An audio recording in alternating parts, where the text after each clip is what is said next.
Bonsoir, mesdames et messieurs. Merci d'être là. Donc, je vous propose que nous commencions notre soirée. Donc, moi, je suis Roland Biache. Dans le civil, je suis délégué général d'une organisation de solidarité qui s'appelle Solidarité laïque et qui est membre, comme l'IREMO, qui nous accueille ce soir, comme vous le savez, du réseau Euromed France, qui est une plateforme d'organisation de la société civile qui a pour spécificité d'avoir des membres qui travaillent principalement sur la zone méditerranéenne. Donc ce soir, l'objet du débat, c'est le Irak. Alors vous m'excuserez si je le prononce pas très bien ou même carrément mal. Retour sur un an de mouvement social dans le Rif marocain, essoufflement ou contagion. Donc nous allons avoir deux intervenants. Monsieur Pierre Vermeuren, universitaire, mais qui va compléter la présentation très succincte que je fais pour qu'il mette en avant ce qu'il souhaite que l'on mette en avant de lui. Et Wadi El Ankori, pareil, désolé si j'écorche votre nom, mais qui est originaire du Rif, je crois que c'est une particularité quand même à souligner ce soir, et qui est docteur en langue et civilisation étrangère, donc il complétera également cette présentation. Donc l'IREMO a souhaité associer le rêve pour cette soirée pour parler d'une question qui est à la fois une question d'actualité sans doute brûlante, mais dont on parle peu malgré tout. Et aujourd'hui même, je crois que c'est une journée importante. Vous avez peut-être eu, juste avant d'arriver, l'occasion de lire le communiqué de presse de Euromed Droit appelant à la libération des prisonniers politiques et en tout cas un régime moins sévère des prisonniers. Donc nous sommes aussi sur une journée importante par rapport à l'actualité.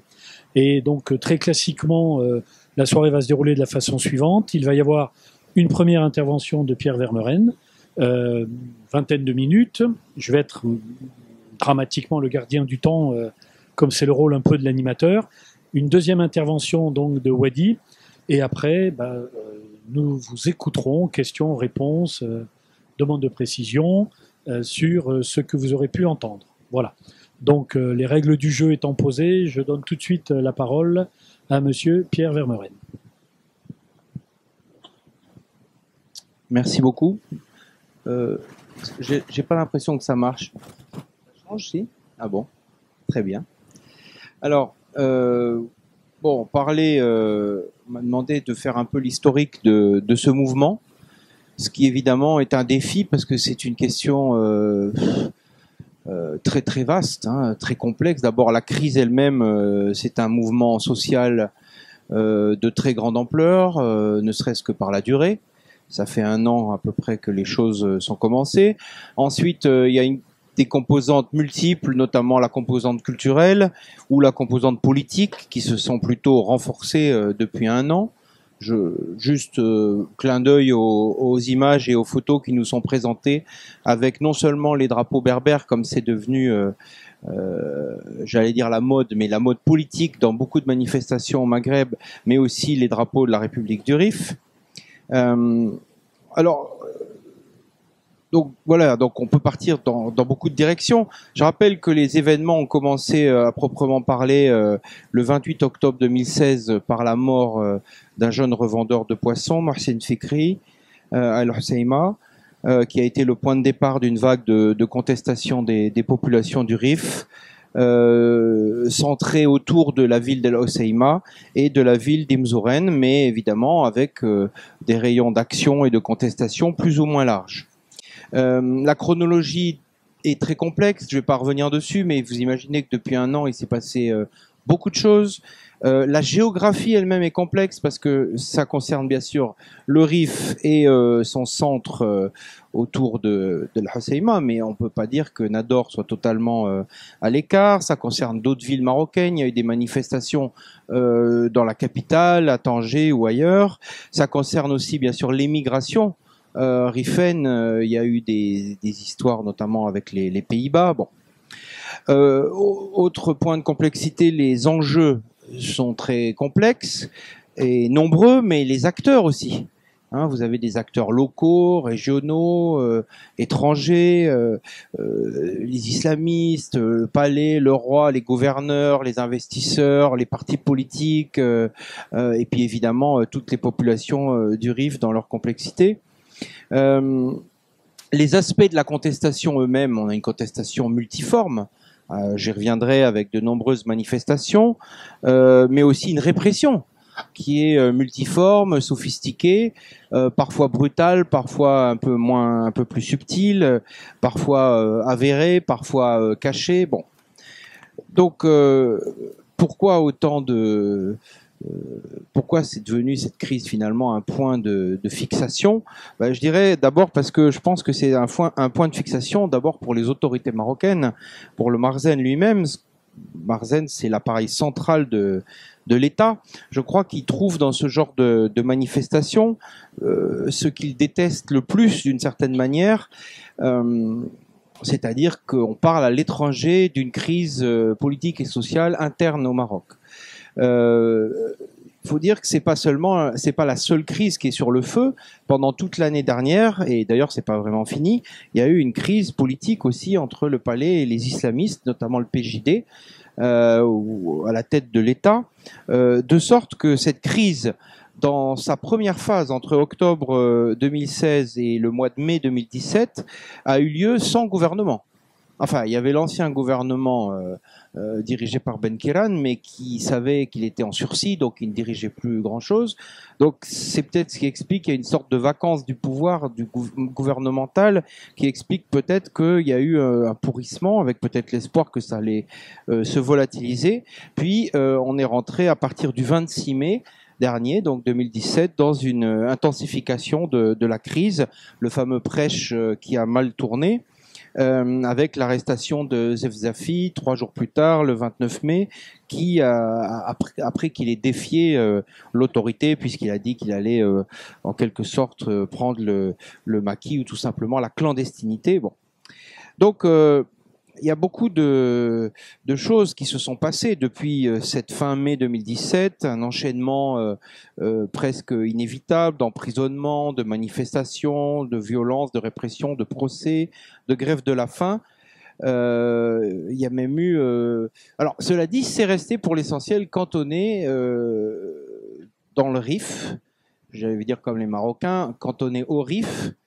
Et à part la grande manifestation politique de Rabat, qui a eu lieu le 11 juin et qui a rassemblé des milliers de personnes, plus de 10 000, et qui a été une grande manifestation politique, peut-être la plus grande d'ailleurs de contestation du règne du roi actuel. Alors, pour mettre un peu d'ordre dans cette petite présentation, je vais ouvrir énormément de portes, et puis vous pourrez, je pense que vous ferez la même chose, on pourra revenir après sur tel ou tel aspect en fonction de vos centres d'intérêt et d'éventuelles questions. Donc c'est une crise multiforme, complexe. Je vais essayer de resserrer mon propos autour de 5 points, j'en ai retenu. D'abord, le contentieux historique entre plus que séculaire entre le palais de Rabat et le Rif, ou les Rifins plus exactement. Deuxième point, j'essaierai de voir la dimension de contestation sociale en rapport avec la pauvreté économique de cette région. Et à ce titre-là, je pense que cette révolte, elle est comparable à d'autres régions qui se déroulent depuis le début du XXIe siècle, non seulement au Maroc, mais dans le reste du Maghreb. Troisième point, en fait, il y en a 6. Troisième point, les souffrances internes, je veux dire à l'intérieur du Rif et du Maroc, et externes des Rifins. Quatrième point, la continuité après les printemps arabes, parce qu'évidemment, on est obligé de penser à ce qui s'est passé en 2011 et aux suites. Bon, alors je sais qu'on en parlera tous les deux, mais j'en dirai un mot. De toute manière, on a convenu avant que nos explications ou nos exposés vont un peu se croiser, mais je pense que c'est pas du tout un problème. Cinquième point, les visages complexes et parfois déroutants de la répression. Et enfin, je terminerai en disant que finalement, le roi et ses conseillers sont en première ligne dans cette crise. C'est un choix qu'ils ont fait d'une certaine manière, mais qu'il est important de relever. Alors, premier point, donc le contentieux entre le le palais de Rabat et le Rif, c'est une histoire qui est au moins plus que séculaire maintenant. Alors, je vais juste faire encore une fois, ouvrir des portes parce que je commence à rentrer dans la Ciba. On va y être encore demain matin. Donc, c'est une région de Ciba par rapport à l'autorité centrale du Marzen depuis très longtemps. Probable qu'au XIXe siècle, le palais n'avait pas beaucoup de poids dans cette région. Donc, une région, alors peut-être la Ciba, faut dire, soit la dissidence du point de vue du Marzen et l'autonomie du point de vue des tribus locales. Ensuite, c'est une zone qui a été intégrée non pas dans la partie française du protectorat, mais dans la partie espagnole. Du coup, elle n'a pas du tout subi la même chose. Elle en a subi d'autres, mais c'est une autre histoire. Et puis, il faut tout de suite avoir à l'esprit la géographie, parce que c'est la seule région méditerranéenne du Maroc, à part l'orientale, mais enfin c'est quand même la principale, la plus peuplée, qui est tournée vers la mer Méditerranée, vers l'Espagne et donc vers l'Algérie, et qui, historiquement en tout cas, et qui de fait vit un peu à l'écart du Maroc, n'a pas la même anthropologie. Donc c'est une région spéciale. Historiquement, géographiquement, humainement, et voilà. Donc c'est pas une région qui a été normalisée par l'État marocain dans l'histoire. C'est une région originale aussi parce qu'elle a remporté une des plus grandes victoires militaires au début du XXe siècle sur une armée coloniale. Après le Japon en 1905, il y a eu les Rifains à Anoual le 21 juillet 1921. Et donc évidemment, c'est quelque chose de très important dans la conscience politique des Rifains, et aussi c'est pas quelque chose évidemment qui a échappé au palais de Rabat.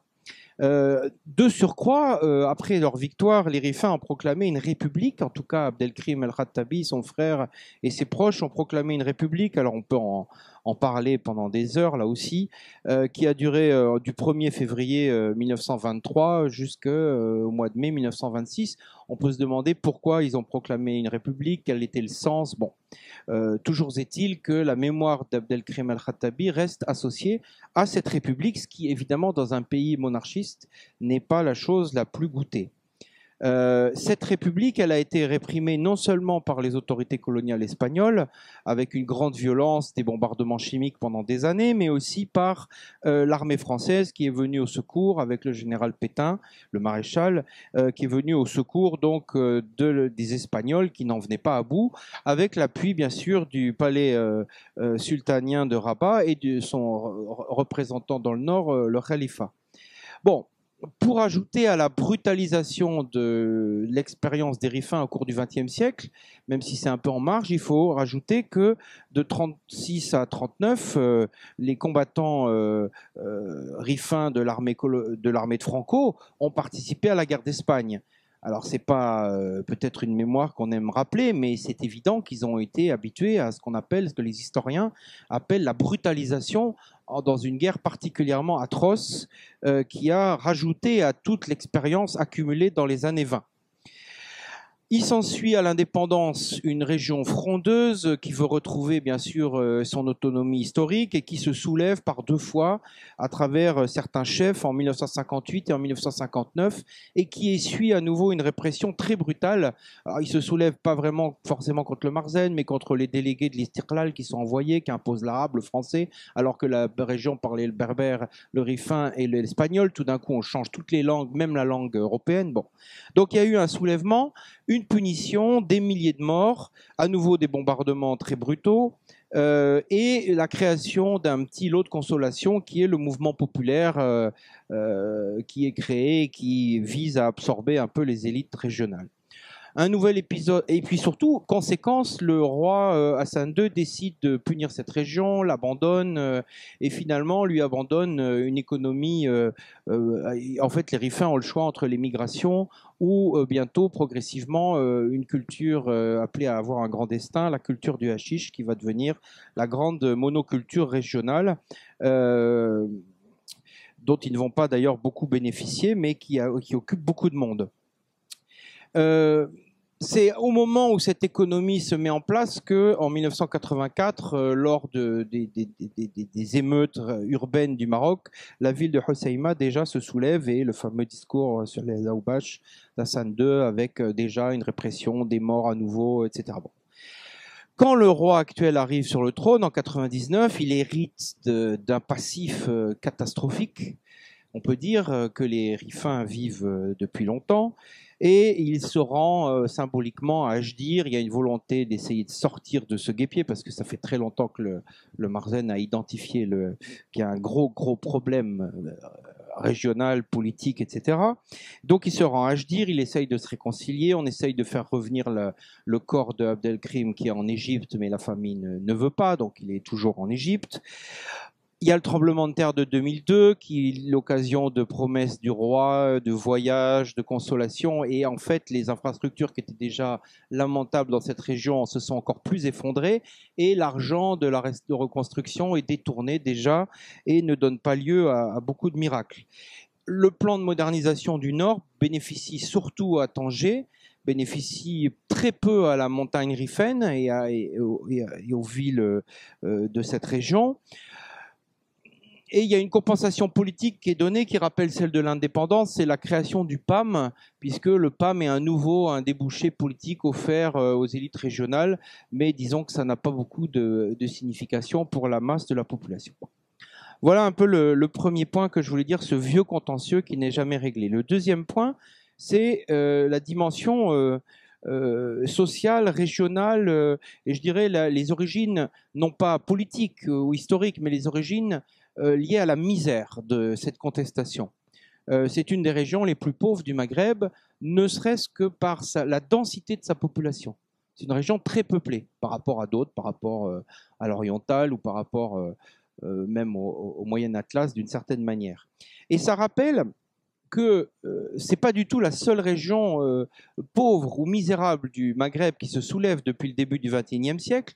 On a d'abord eu le sud tunisien, ça c'est très connu, en 2008, le bassin minier qui a donné la révolte de 2011, la Kabylie avec 10 ans avant le mouvement des Harouch, le Mzab, hein, on n'en parle pas, mais voilà, on sait tous ce qui s'est passé, les Touaregs en Algérie et à l'extérieur, donc le Rif, le Sahara, la veille du printemps arabe en 2010 avec le camp de Gdemizig, etc. Bref, toutes ces régions qui sont d'ailleurs, il se trouve que beaucoup sont berbères parce que c'est des campagnes du Maghreb et des campagnes plutôt dans des régions isolées, mais c'est pas la variable absolue, hein. D'ailleurs, c'est pas le cas dans le centre-ouest de la Tunisie.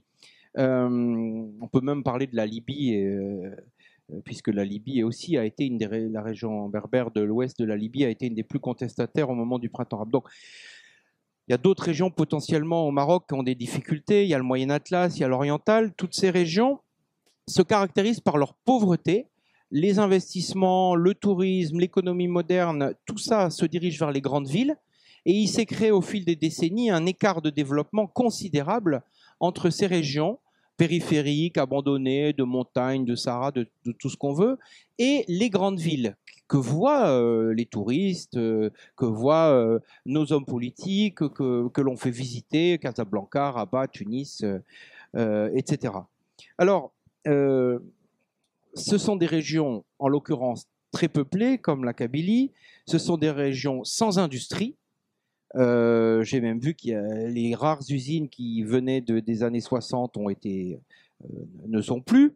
Ce sont des régions où il n'y a pas d'équipement. Alors c'est vrai qu'il y a la grande rocade méditerranéenne qui a été créée depuis 15 ans, mais bon, c'est comme un éléphant blanc, on disait au Brésil, hein, c'est-à-dire c'est posé là au milieu de rien. Bon. Il y a vraiment le tourisme n'existe quasiment pas dans ces régions, sauf les travailleurs émigrés qui rentrent, qui ont construit leur maison, etc. Et donc, il y a vraiment une carence à tout point de vue d'équipements publics, etc. Donc, une misère qui est le terreau. Hein, j'ai regardé l'autre jour une carte de la Tunisie en 2008-2010, vraiment la région où ont été concentrés, d'où sont partis tous les événements que l'on connaît, c'est vraiment le centre-ouest, la région où le PIB est 4 fois moins important qu'à Tunis et sur le littoral. Donc là, je pense que si on a les chiffres, c'est à peu près la même chose.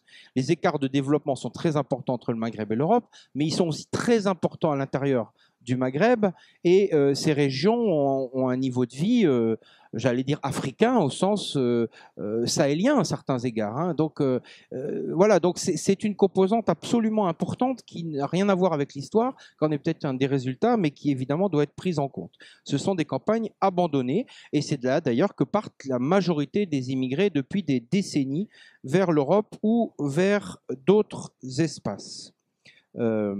Troisième point, ce que j'ai appelé les souffrances internes et externes des Rifins. Parce qu'on est obligé de constater que depuis quelques années, ça fait 2 fois et peut-être même 3 que l'on parle, 3 sans le savoir, mais 2 en le sachant, que l'on parle des Rifins et de leur population, qu'elle soit au Maroc ou qu'elle soit à l'étranger. Cette région un peu oubliée des hommes, des journalistes et de Dieu, on pourrait dire, tout d'un coup arrive sur le devant de la scène. Alors, elle arrive sur le devant de la scène par les événements dont on parle. Hein. Faut dire que ça avait commencé en 2001, en 2011, c'était déjà un point de fixation. On se rappelle des 5 jeunes qui avaient été brûlés dans une banque Al-Husseima. Il y avait déjà eu des manifestations très importantes dans toute la région et dans les grandes villes. Tanger avait connu les plus grandes manifestations. Bon. Et puis, il y a les attentats. Bon, je m'excuse d'en parler, mais les attentats de Paris et de Bruxelles ont mis en avant des enfants de l'immigration rifaine en Europe. Il y avait déjà eu des prémices aux Pays-Bas avec Van Gogh, etc. Bon. Mais, alors là, c'est en diaspora, on constate que beaucoup de gens, de jeunes gens, bon, ça peut s'historiciser aussi, parce que la question de la drogue n'est jamais loin, etc. Et puis, il y a aussi une autre zone où on va retrouver beaucoup de jeunes gens originaires du Rif, qui soient du Maroc d'ailleurs, ou de l'Europe, c'est le théâtre du djihad, puisque il y aurait au moins 2000 Marocains en Syrie, en Irak, il y en aurait peut-être autant en Libye, et beaucoup sont originaires des régions du nord du Maroc, l'Oriental, le Rif et le Moyen Atlas. Et quasiment tous, en fait, viennent de ces régions, sans parler bien sûr, voilà. Donc, ce sont des régions qui expriment à travers, de toute manière, je dirais, leur souffrance. Ce sont bien sûr des manifestations politiques par le terrorisme, mais cette souffrance, elle est aussi économique. Elles sont aussi morales, je dirais, parce que l'histoire que j'ai racontée, elle n'est pas racontée. C'est une histoire que tout le monde connaît dans le Rif, mais que personne ne dit. C'est une souffrance aussi sociale, parce que au fond, toutes ces familles dont les fils sont dans le désordre, en prison, terroristes, délinquants, djihadistes ou autres, évidemment, c'est autant de familles qui sont déchirées et qui subissent. Alors, j'ai pas le temps là, parce que on peut en faire l'histoire. Hein. Les Rifins, historiquement, ils ont travaillé dans l'Algérie coloniale, ils ont travaillé dans les vignes, ils sont partis dans l'agriculture dans le sud-ouest de la France, ils sont partis dans les mines du Nord-Pas-de-Calais, ils sont partis dans la sidérurgie belge. Tous ces secteurs d'activité ont été les uns après les autres abandonnés, ont disparu, et donc leurs fils, leurs petits-fils se sont retrouvés dans des situations de grande précarité économique, et la drogue, à un moment donné, a été une économie de substitution parmi d'autres, mais évidemment, ce n'est pas une économie qui tire vers le haut. Et donc, si on ajoute aux dissidences économiques les dissidences politiques, les dissidences religieuses, on a un cocktail sur lequel on peut réfléchir. Alors, il me reste un tout petit peu de temps. 5 minutes, ça va. Alors, le 4e point, c'est, je dirais, ça va aller vite parce que vous allez en parler aussi, c'est la continuité entre les printemps arabes et le mouvement du 20 février, en l'occurrence au Maroc, et ce qui se passe en ce moment depuis 1 an dans le Rif. Je dirais que cette continuité, on s'interroge parfois, bon, bah oui, elle est évidente. De toute manière, les promesses les réclamations, les revendications, les promesses qui avaient été faites, n'ayant pas vraiment débouché sur grand-chose, les demandes sont toujours les mêmes. Alors, elles ne s'expriment pas forcément de la même manière. Il a fallu attendre qu'il y ait un nouvel incident humain très grave pour que ça parte. Mais on voit bien que les fondamentaux, je dirais, sont les mêmes. Et d'ailleurs, à nouveau, Tanger, Nador, El Fseima, en l'occurrence aussi, sont des lieux très importants de ces manifestations, en tout cas de solidarité avec les victimes de ces manifestations et de leur répression, ou les victimes, je dirais, ces chômeurs qui décident d'en finir avec leur vie ou qu'on aide à en finir.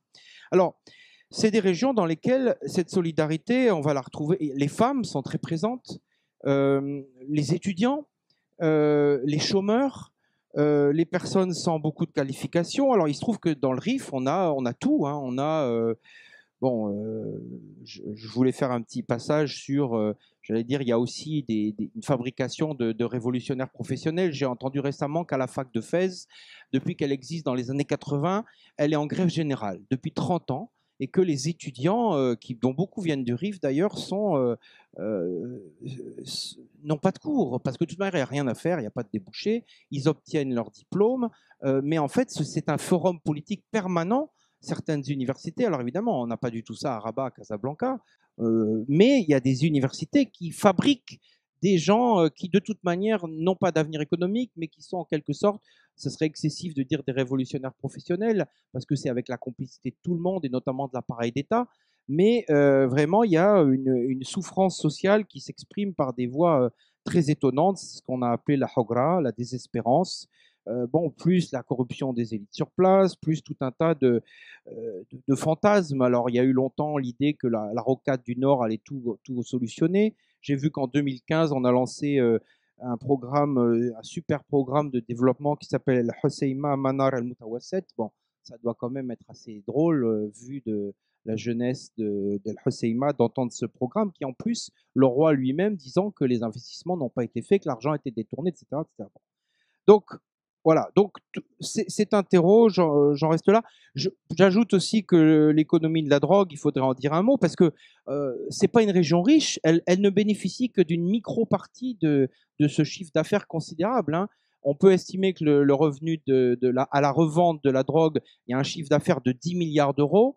D'après des chiffres gouvernementaux que j'ai connus, il y en aurait que 3 à 400 millions d'euros qui retomberaient dans la région. C'est-à-dire 3 à 4% du revenu, du chiffre d'affaires arrive à la paysannerie. Ça fait vivre 800 000 familles dans le Rif, mais ça les fait vivre, ça les fait manger. Ça ne les fait pas avoir évidemment la fortune restant en Europe. Les visages complexes et déroutants de la répression, ben, je vous laisserai en parler parce que j'ai plus beaucoup de temps, mais j'avais dit dans l'introduction qu'il s'était pas passé grand-chose apparemment jusqu'en d'octobre à mai. Et puis depuis, on a eu tout un tas de phénomènes politiques sur lequel on pourra revenir. Moi, ce qui m'a étonné, c'est que le gouvernement entame la répression à la veille du Ramadan, parce que c'était le meilleur moyen d'avoir des manifestations tous les soirs. J'ai pas compris pourquoi tout d'un coup ils ont enfermé Zefzafi. C'était sûr que ça allait entraîner, et d'ailleurs tout ce qui s'est passé l'a été. Depuis, on en est à des centaines d'arrestations. On a plusieurs centaines de personnes arrêtées, plusieurs centaines de personnes emprisonnées, et quelques dizaines de personnes condamnées jusqu'à 20 ans de prison, ce qui évidemment est aujourd'hui très dissuasif pour les familles, pour laisser leur fils ou leur fille manifester dans la rue.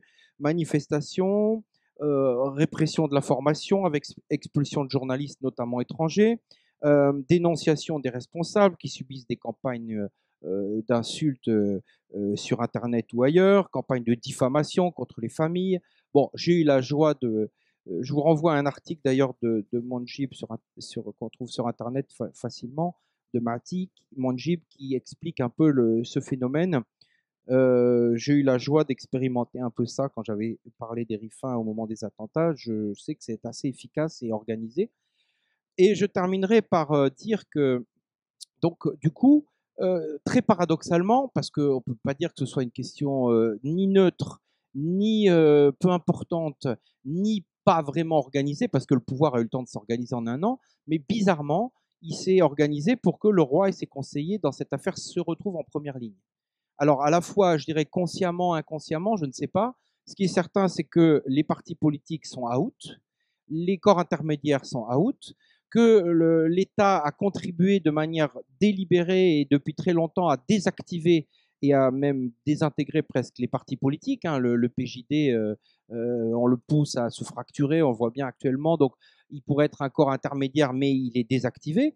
Et du coup, ce sont les conseillers du roi, c'est très proche Bon, on peut les citer, on les connaît, qui sont cités dans les manifestations, qui sont dans la médiation et soit sollicités, soit rejetés, etc. Et puis le roi lui-même. Et j'ajoute le troisième pilier, il n'y a pas que le roi, ses conseillers, il y a aussi le PAM et ses dirigeants, puisque on a dit à un moment que c'était un parti rifin dirigé par des proches du roi du nord du Maroc, de l'oriental et du Rif, mais bon, là aussi, ça ne marche pas beaucoup, ou ça ne marche pas du tout par certains côtés. Donc, résultat de cette destruction ou de cette déstructuration des corps intermédiaires, on a le roi et ses envoyés. Et le problème, c'est que ces envoyés, évidemment, le roi les critique lui-même en disant que l'argent n'arrive pas, qu'ils sont corrompus, que les ordres ne sont pas transmis, que les plans de développement ne développent pas. Donc, du coup, on a une situation qui n'est pas sans danger, évidemment, pour l'ensemble du système politique. Mais je pense que, malgré tout, le régime considère que aujourd'hui, il est incontournable, qu'il est indispensable parce que la situation internationale et notamment la situation du djihadisme est tellement grave et a une telle ampleur que de toute manière, personne ne peut chercher noise au gouvernement marocain actuellement, que du coup, il se sent protégé, qu'il sait que la population marocaine aussi observe tout ça, parce que tout le Maroc, évidemment, regarde ce qui se passe. Mais le Maroc ne bouge pas trop parce que aussi, ils ont peur de la violence. Hein. Il y a déjà eu l'Algérie, ensuite il y a la Syrie. Bon, il y a la Libye, dont on dit au Maroc, évidemment, que c'est l'apocalypse. On dit que la Tunisie, ça va devenir l'apocalypse. Bon, ça, c'est des discours dans les médias, mais ça finit par marquer les esprits. Donc, finalement, cette situation, elle est un peu congelée, mais on a donc les deux acteurs, avec une contestation rifaine qui est toujours très présente, même si on a mis les principaux chefs et les principales têtes en prison. Et puis en face, je dirais, le roi est nu, en quelque sorte. Et en plus, le roi, on sait qu'il a passé là, le mois de septembre en France pour des raisons médicales. Il vient de rentrer. Il a tenu son premier conseil des ministres ce matin. Voilà, donc on peut s'étonner, ce sera mon dernier mot, donc de ce face-à-face presque caricatural entre le cœur du pouvoir et cette région très contestataire depuis toujours, mais qui aujourd'hui est à la pointe de cette contestation voilà, qui est très peu comprise en Europe. On ne veut pas trop en parler, mais malgré tout, elle est là. Voilà. Merci. Je crois même que vous l'avez évoqué rapidement, mais on y reviendra certainement dans le débat, qu'on peut dire qu'il y a une vraie guerre des réseaux sociaux.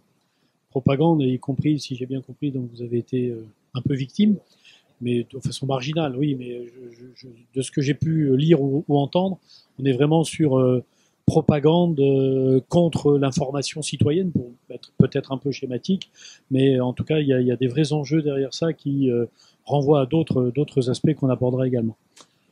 Wadi, vous enchaînez ? Oui. Bonsoir à toutes et à tous. Je vais essayer de ne pas répéter ce qu'a déjà abordé Pierre. Bon, vous m'entendez ? D'accord. Donc, ce que j'aimerais dire en fait là tout de suite, c'est que aujourd'hui au Maroc, nous assistons à une régression généralisée des droits politiques, économiques, socio-culturels.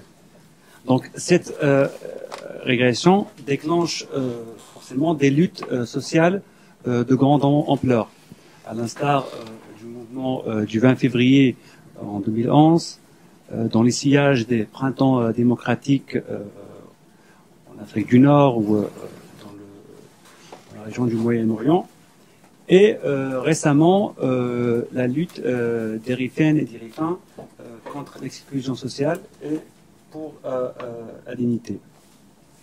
Donc, si le RIF aujourd'hui est au bord du gouffre, c'est parce que il émerge de multiples crises profondes que cette région traverse maintenant depuis plusieurs décennies. Crise économique, politique et culturelle.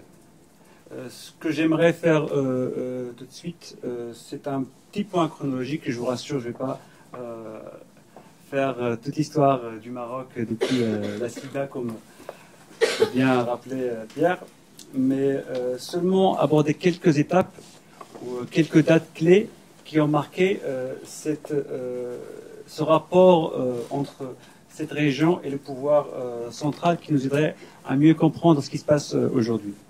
Donc, dans un deuxième temps, je vais aborder quelques éléments socio-économiques, politiques et culturels qui marquent cette région et qui vont nous aider à situer les problèmes de cette région. Et enfin, je vais revenir sur la situation actuelle. Donc, pour ne pas remonter très loin, je vais commencer par la période post-coloniale. C'est notamment 58-59, avec la répression des manifestations qui avaient pour but pour condamner la politique d'exclusion de cette région. Donc ces manifestations ont été réprimées dans le sang par une force militaire commandée par le roi, par le prince héritier et futur roi Hassan II. Donc après l'anéantissement de ce soulèvement, le Rif a été soumis à un régime militaire. C'est d'ailleurs l'une des revendications du mouvement rifin aujourd'hui, c'est la levée de la militarisation de cette région. Donc, conséquence, 3000 morts et la marginalisation de toute la région par l'État marocain pendant toutes les décennies suivantes. Après, il y a eu l'épisode de réconciliation de Mohamed VI, entre guillemets, on va y revenir. Et puis, il y a 1984. Et la répression de Hassan II, des émeutes, on appelait ça les émeutes de la faim, et où la population a été traitée de Aoubache ou les déchets de la société. Son discours continue à résonner aujourd'hui, même dans les oreilles des Rifins et des Rifins qui ne sont pas encore nés. Moi, personnellement, depuis mon enfance, on bien fait attention, les murs ont des oreilles. Vous imaginez un petit peu l'état dont on se retrouve, même aujourd'hui, quand on regarde aujourd'hui des enfants de 3 ans, 4 ans qui commencent déjà à répéter les slogans qu'on entend de la rue. Donc on imagine mal comment ça va se passer en fait dans les années à venir. Il y a aussi l'épisode 2004. Le séisme, en fait, c'était en 2004 et pas en 2002, qui a dévasté toute une grande partie de la région et qui a provoqué la mort de 572 personnes et 30 000 personnes se sont retrouvées sans abri. L'ironie de la chose, c'est que les Espagnols ils étaient les plus rapides à venir secourir la population locale. Vous voyez un petit peu le mépris que ces gens confrontent dans leur quotidien. Et ensuite, des contestations ont éclaté pour la reconstruction de la région. Ensuite, il y a eu l'épisode de 2011, pendant le printemps marocain. Et 5 jeunes ont été retrouvés morts calcinés dans une banque lors de la première manifestation du 20 février. Bien que les témoignages des familles, des manifestantes et manifestants, ainsi que des ONG, montrent qu'il s'agit clairement d'un assassinat. Les autorités nient les faits et refusent de livrer aux familles les documents d'autopsie, ainsi que la consultation des caméras de surveillance de la banque.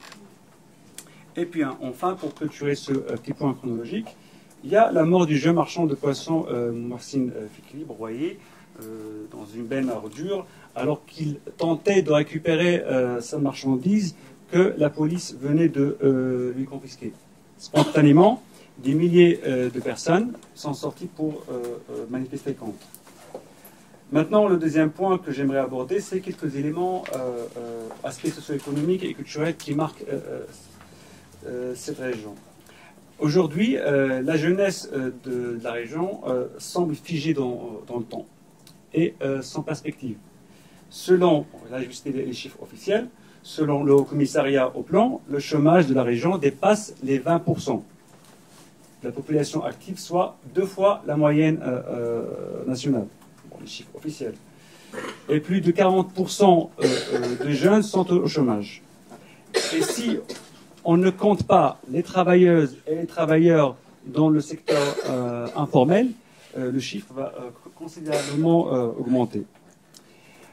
Comme l'a précisé Pierre, il y a une absence totale d'unités industrielles dans la région de Hassima, alors qu'il y en avait 15 pendant les années 80.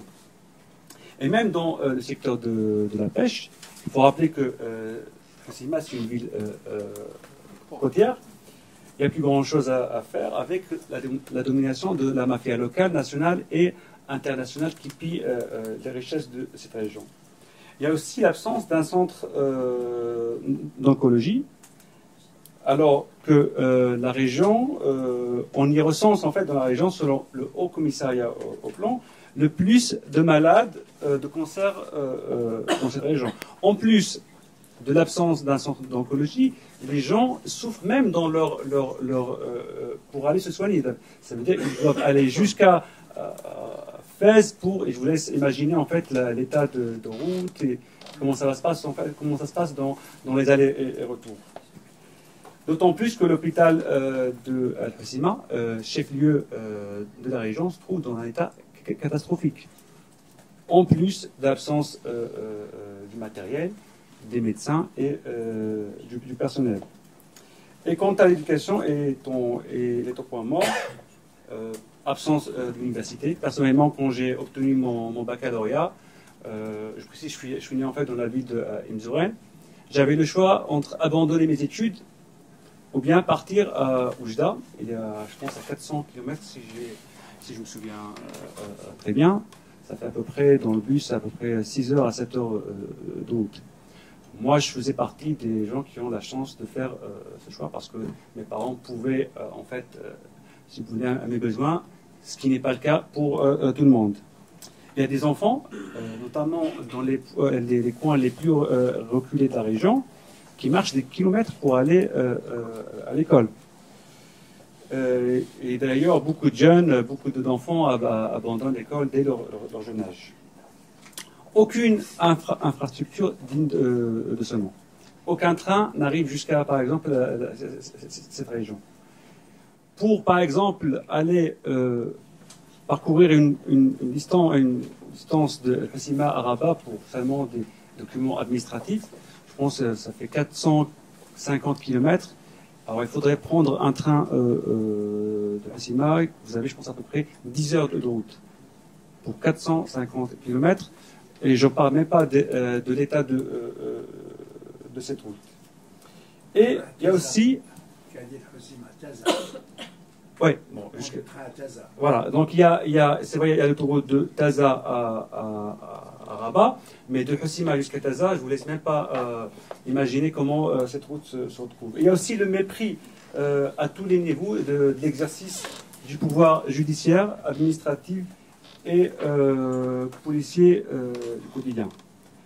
À cela s'ajoute un mépris culturel et identitaire. Donc, au niveau culturel, le mouvement revendique aussi, demande la reconnaissance effective de leur langue, même s'il est inscrite dans la Constitution, ça n'a jamais été pris au sérieux. Notamment au niveau d'administration et d'enseignement. Personnellement, ma mère ne comprend pas l'arabe. Elle n'a jamais été à l'école. Donc, je vous laisse imaginer comment cette femme peut aller régler ses propres papiers à l'administration locale. Et enfin, il y a une volonté de l'État d'effacer tout ce qui est authentique à cette région. Pas seulement la langue, mais aussi sa culture et son histoire.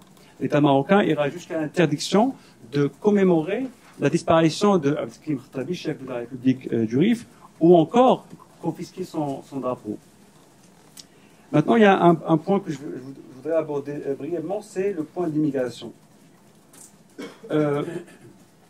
La question, pourquoi je voulais aborder cette question, parce que les familles, je pense qu'il n'existe même pas une seule famille dans le Rif qui ne dépendent pas des aides financières de la diaspora, notamment en Hollande, en Belgique, en Allemagne et en Espagne. Cette histoire, en fait, elle date surtout depuis 1958-59, avec la répression de Hassan II, et qui a facilité, en fait, la sortie de ces jeunes pour laisser la région respirer, entre guillemets. Il y a aussi les années 80 et le début d'immigration clandestine, notamment après la répression de 1984.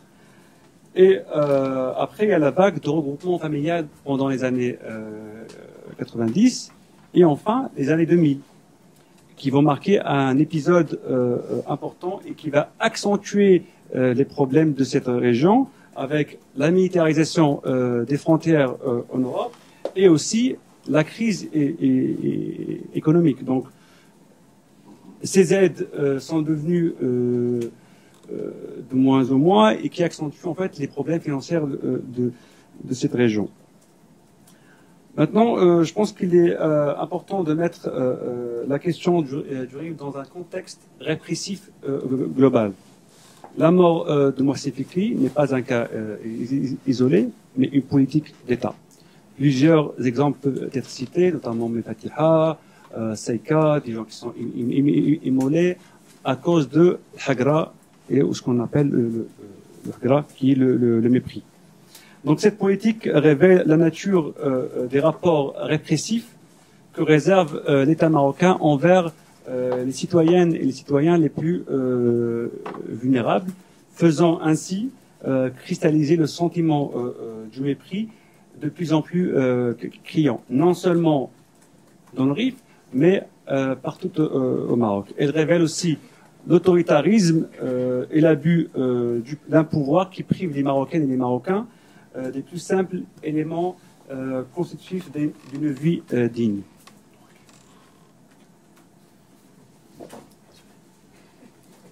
Déjà. Donc, ce qui se passe dans le Rif, en fait, comme je disais, ne peut pas être traité sans évoquer le mouvement du 20 février, qui a été, en fait, où le Maroc avait quand même une marge de manœuvre avec une révision constitutionnelle ainsi que des élections législatives anticipées. Mais l'absence d'une volonté politique pour répondre aux aspirations de jeunes de plus en plus touchés par le chômage et l'incapacité des institutions à canaliser les revendications d'un peuple mieux informé et mieux organisé qu'il y a 5 ans. Donc après plusieurs tentatives, comme l'a rappelé Pierre, pour contenir ce nouveau souffle, l'État a finalement opté par la solution répressive. Et ça a été d'ailleurs salué par le roi dans son discours du 29 juillet 2011. Résultat, aujourd'hui, on a plus de 400 prisonniers politiques, dont des dizaines en grève de la faim et dans les journalistes. On a un mort d'un jeune activiste qui est Madad Tabi, d'ailleurs, qui a été assassiné par une bombe lacrymogène fabriquée en France. Donc on peut revenir après sur le rôle de la France dans tout ce qui se passe aujourd'hui. Et aujourd'hui, même si le mouvement social dans le Rif semble prendre un coup dur suite à la répression, des rebondissements peuvent y avoir lieu. Et la contestation peut se propager pour 2 raisons principales, notamment les revendications sont toujours d'actualité et la situation des jeunes est problématique. Mais il y a aussi le combat des détenus politiques.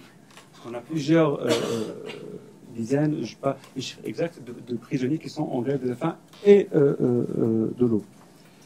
Et il faut rappeler aussi que les premiers signes d'un hirak national commençaient à apparaître avant que l'État réprime toute initiative dans ce sens. Donc l'État a joué la politique de l'isolement dès le début de la contestation. Et je pense que l'un des points les plus forts, l'un des points forts du hirak, qui est l'enracinement populaire, c'est le point faible, par exemple, du mouvement du 20 février. Et inversement, le point fort du 20 février, qui était une vision politique globale, c'est le point fort aujourd'hui du hirak. Alors, je pense que j'ai pas beaucoup de temps, mais si j'ai 2 petites minutes, en fait, j'aimerais juste rebondir sur un petit point par rapport à l'adhésion au mouvement du Rif. Il y a aujourd'hui une propagande, surtout propagée par l'État, qui dit que les Marocains et les Marocains ne s'intéressent pas à la politique. ou bien de leur manque de conscience. Or, ces citoyennes et citoyens ont montré qu'ils se sentent assez concernés en manifestant pendant 10 mois, sans interruption, en élaborant des revendications claires et en s'organisant pacifiquement. Cela remet également en cause la représentativité des élus locaux, et c'est d'ailleurs le boycott massif des élections législatives de 2016 de cette région a atteint plus de 70%. Donc, seulement 28% de gens ont participé à ce que les gens considèrent comme une mascarade, parce qu'ils savent que le pouvoir est d'ailleurs normalement dans la main de la monarchie et son entourage. Donc c'est nécessaire, à mon avis, de souligner que le manque de crédibilité qui est en cause, c'est le manque de crédibilité des institutions et pas des citoyennes ou pas des engagements des citoyennes et des citoyens. Enfin, je pense qu'il est nécessaire de pointer du doigt le premier responsable de la situation actuelle, le chef de l'État, le roi du Maroc, Mohamed VI. Malgré sa grande opération de réconciliation avec le RIF pour faire oublier l'héritage sanglant de son père dans cette région, il paraît clairement aujourd'hui que ces initiatives sont tombées à l'eau. Même si le mouvement ne vise pas directement le roi, mais il remet en question des projets économiques dont la monarchie revendique la paternité, à l'image de projet Hossima Manarat al-Moutawassit, Hossima, ville phare de la Méditerranée. Ils ont même appelé à boycotter l'hypermarché Marjan, qui est d'ailleurs une société du roi. Donc je vais terminer sur un point, c'est qu'il est nécessaire aujourd'hui, après on va en parler plus tard je pense, d'évoquer aussi le rôle de la France dans ce qui se passe au Maroc, parce que la France c'est le premier soutien politique et économique et même militaire de ce régime répressif au Maroc. Merci à toutes et à tous.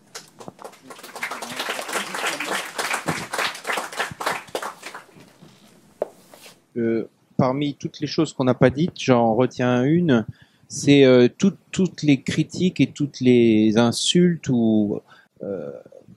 qui sont adressées à ce mouvement.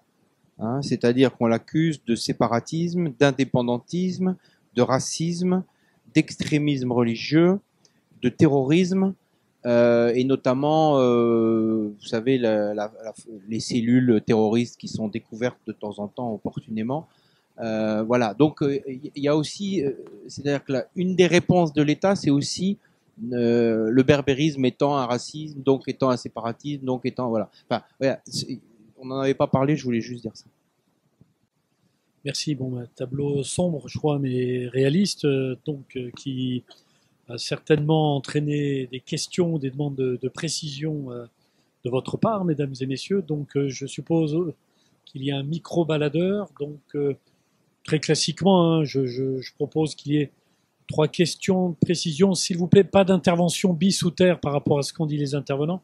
Vraiment des questions, des demandes de précision. Alors, j'ai vu monsieur au fond, là-bas. Et après, on va rapprocher madame là et monsieur là. Voilà pour le premier jet. Bonsoir à tous. Deuxième tour. Merci pour la conférence. Alors, ma question porte sur le titre. C'était essoufflement ou... voilà, c'est mieux. Essoufflement ou contagion. Et je voulais savoir, alors pourquoi est-ce que justement cette contestation n'a pas été contagieuse au Maroc? Pourquoi est-ce que d'autres régions n'ont pas suivi le RIF? Si on les enregistre au fur et à mesure, donc madame après. Oui, bonsoir. Moi, c'est juste du coup un éclaircissement. On est d'accord que le Hirak, il n'a pas de visée indépendantiste. Enfin, donc je vous demande confirmation. Et du coup, quelles sont les je sais pas moi, les 5 revendications principales du Hirak? Parce qu'on a dit ce qui les a poussés à se soulever, mais pas du coup ce qu'ils ont demandé précisément. Voilà, merci.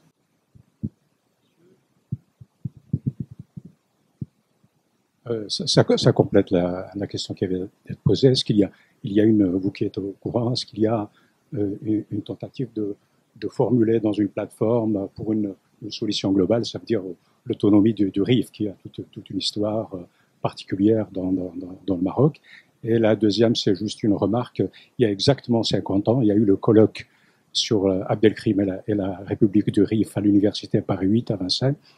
On a parlé du Rif, de la guerre, de la guérilla, d'une organisation rifaine amazigh, berbère. Et après, on a développé toute une philosophie de faire une révolution dans le monde arabe. Et a souhaité qu'on ne reprenne pas les mêmes erreurs. On reste au Rif, on reste au Maroc. Et c'est une révolte marocaine, rifaine, amazigh, et elle ne vient pas du Moyen-Orient. Merci. Sur essoufflement, contagion, Pierre, vous voulez répondre? En fait, la question c'est, vous savez, en histoire, on fait rarement des prédictions parce qu'elles sont toujours démenties. Donc, au bout d'un moment, on a arrêté, comme en économie ou comme partout d'ailleurs. Donc, ce qu'on peut constater, c'est que depuis un an, il y a eu, bien sûr, il y a un très grand suivi, mais il n'y a pas eu à proprement parler d'élargissement. Il n'y a pas eu de contagion. Ça ne veut pas dire qu'il y a un désintérêt, bien au contraire. Il y a eu des manifestations politiques dans un certain nombre de villes, mais il faut d'abord revenir sur le contexte général, comme vous avez dit, c'est-à-dire que d'une part, vous avez des organisations politiques qui sont très fragiles, pour ne pas dire désactivées ou anesthésiées, donc elles ne portent pas, ce serait leur rôle a priori. Bon, les syndicats de la même manière, qu'il y a une police politique extrêmement active vis-à-vis de toute tentative de ce qu'ils considéreront comme une subversion. Donc, je veux dire, les gens, les policiers travaillent. Je ne sais pas s'il y a une contagion de la contestation, mais il y a une contagion du travail de la police. Bon. Donc, il y a ça. Ensuite, il y a le contexte international qui est extrêmement anxiogène, comme je le disais, avec malgré tout la peur de violences déchaînées. Enfin, moi, je sais que j'ai au Maroc depuis très longtemps des témoignages très angoissés par rapport à ce qui pourrait advenir. Donc ça, je pense que c'est quelque chose que la guerre en Syrie réactive. Et puis d'ailleurs, les médias... les médias de l'État sont très clairs sur les risques. Bon, il y a quelques années, on se rappelle qu'un général avait dit que s'il fallait passer à la violence de masse, enfin il n'avait pas dit de masse, mais on avait compris le message. Donc il y a quand même cela. Bon. Mais il y a ce laboratoire qui fonctionne et qui, du fait de sa souffrance interne, continue à un moteur et du carburant, si je puis dire, pour tourner.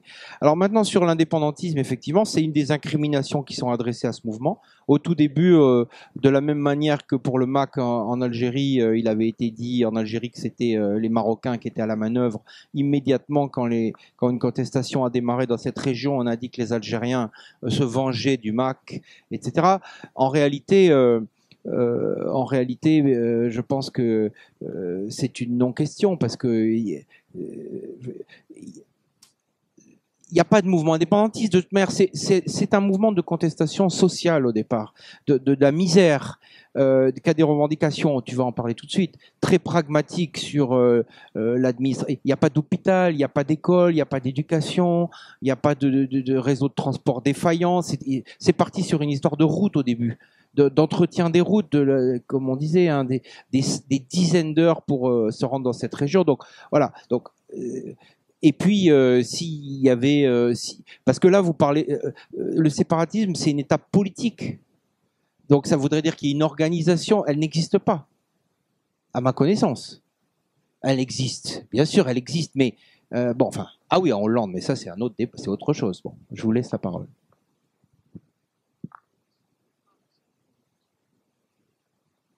Je vais juste rebondir sur cette question en fait rapidement parce que on ne peut pas parler d'essoufflement alors que toute la direction du Hirak a été raflée d'un seul coup.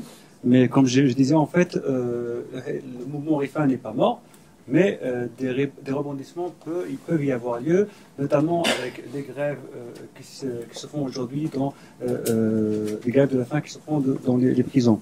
Contagion. Alors, comme je disais, en fait, l'État a joué l'isolement dès le début du Hirak. aucune manifestation ne pouvait se tenir dans les villes. Alors, il y a eu des manifestations à Rabat, à Marrakech, à Agadir, à Oujda, un petit peu partout dans le Maroc, et il y a aussi la manifestation de Rabat qui a été l'une des plus grandes manifestations, comme disait Pierre, lors du règne de Hassan II. Mohamed VI. Il y a encore le cauchemar de Hassan II qui... Alors, les revendications du Hirak, bon, il y a tout d'abord développement de l'infrastructure, les routes, un train, des revendications toutes simples. Il y a le jugement des assassinats, notamment des jeunes qui sont retrouvés morts dans une banque, ainsi que Mohsin Fikri. Il y a le développement économique de la région, créer des opportunités pour les jeunes, les hôpitaux, les universités ainsi que les écoles. Il y a aussi la culture et la langue amazigh. Et enfin, il y a, après, je ne sais pas sûr si j'ai tout cité, mais parmi les revendications principales, il y a aussi la levée de la militarisation qui étouffe la population locale. Franchement, personnellement, quand je suis arrivé à Mzouren, je me croyais, je ne sais pas où, en fait, en Irak, où on trouve une voiture de police à chaque coin de la rue. Des fois, il y a des manifestations de 30 personnes ou 40 personnes, et on trouve 30 voitures de flics. Alors, vous imaginez, s'il y a 10 personnes dans chaque voiture, on se retrouve à 30 contre 300. Donc c'est énorme, en fait, le poids de la militarisation. Et concernant le point, s'il y a une revendication d'autonomie de cette région, alors, dans le mouvement rifin, je ne crois pas, mais si je ne me trompe pas, le seul parti aujourd'hui qui aille jusqu'au bout pour dire, en fait, pourquoi pas ne pas accorder autonomie à cette région, c'est le parti de la Voie démocratique, c'est le parti de la gauche radicale marocaine. Alors, je ne sais pas si j'ai répondu à toutes les questions. Après, on pourra... Oui, une précision ? Oui, une précision. L'ironie de l'histoire, c'est qu'il y a une dizaine d'années, c'est le Palais Royal lui-même qui a lancé une grande réforme de régionalisation. C'était pour la question du Sahara. C'était l'idée qu'il y aurait une espèce d'autonomie au Sahara et que grâce à cette autonomie, finalement, la communauté internationale allait accepter ce qui allait, enfin, disons, qu'il soit rattaché au Maroc, définitivement. Et en fait, le RIF, déjà à l'époque, était dans la tête de tout le monde parce qu'au fond, le vrai problème au Maroc, c'est pas le Sahara, c'est le RIF, d'une certaine manière, du point de vue de l'État central et des risques de contagion politique, etc. Et du coup, en posant l'autonomie des régions, on pose l'autonomie ou la régionalisation de l'oriental et du RIF, ce qui évidemment est complexe. Et du coup, la réforme n'a pas vraiment lieu.